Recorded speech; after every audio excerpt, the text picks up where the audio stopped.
মহার্ঘ ভাতা কমিটি করেছে, যেখানে আমিও আছি। আমরা সামনের সপ্তাহে প্রথম মিটিং করব এবং ওখানে একটা স্ট্র্যাটেজি কৌশল অথবা কিভাবে। আসসালামু আলাইকুম প্রিয় দর্শক, প্রতিদিন রাজনৈতিক, সামাজিক ও অর্থনৈতিক বিষয়ে বিশ্লেষণধর্মী ভিডিও পেতে আমাদের চ্যানেলটি সাবস্ক্রাইব করে আমাদের পাশেই থাকুন। চলুন সরাসরি ভিডিওতে। টিম টাইমে একটা মহার্ঘ ভাতা কমিটি করেছে, যেখানে আমিও আছি।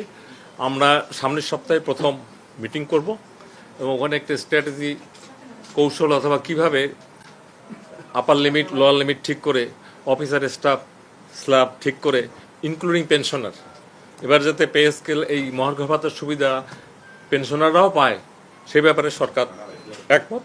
তো সরকারের হয়ে যেহেতু আপনারা জানেন, আমার আগে সচিব মহোদয় এখানে এসেছিলেন, ওনার নামও আছে এখানে। তো এইটা খুবই একটা আমি মনে করি সময় উপযোগী, যেহেতু ইমিডিয়েট যাতে দেওয়া যায় এবং আমাদের থাকবে কি বলবো, যে চেষ্টা থাকবে শর্টেস্ট পসিবল টাইমে সরকারকে সাজেশন দেওয়া, সরকার সাজেশন দিলে ইমপ্লিমেন্ট করবে এবং এটা যত তাড়াতাড়ি যায় তত মঙ্গল। এটা হলো একটা বিষয়।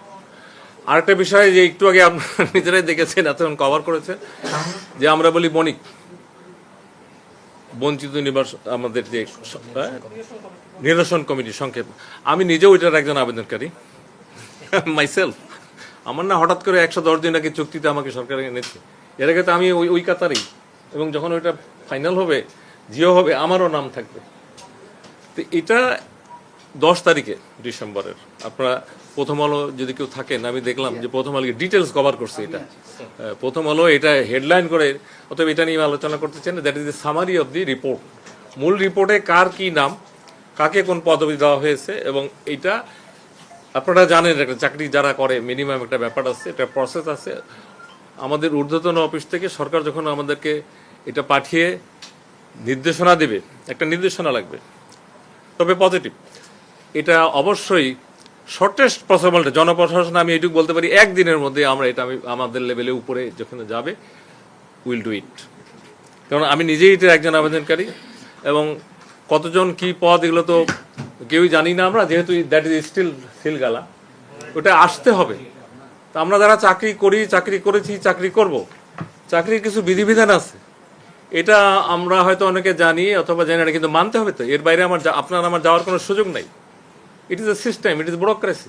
তারপরে যাতে হ্যাসেল না হয়, সময় না লাগে, সংক্ষিপ্ত সময় যাতে আমরা আমাদের মন্ত্রণালয়, আমি আবারও বলছি, আই রিপিট, একদিনের মধ্যে আমাদের মন্ত্রণালয় করে দেবে। প্রসেসটা কি হবে, মানে এই প্রসেসটা হলো আমাদের উপর থেকে এটা এসএসবি তে উঠবে না, এসএসবি এটা বিষয় না, ইট ইজ কমপ্লিট ডিফারেন্ট, জটিল কিছু না, এটা এসএসবির বিষয় না।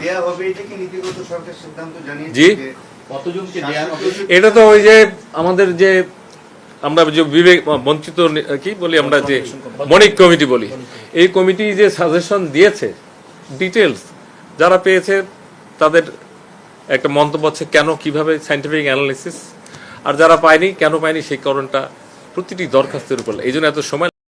প্রিয় দর্শক, যদি আমাদের ভিডিওটি ভালো লাগে প্লিজ সাবস্ক্রাইব করে আমাদের পাশেই থাকবেন। আল্লাহ হাফেজ।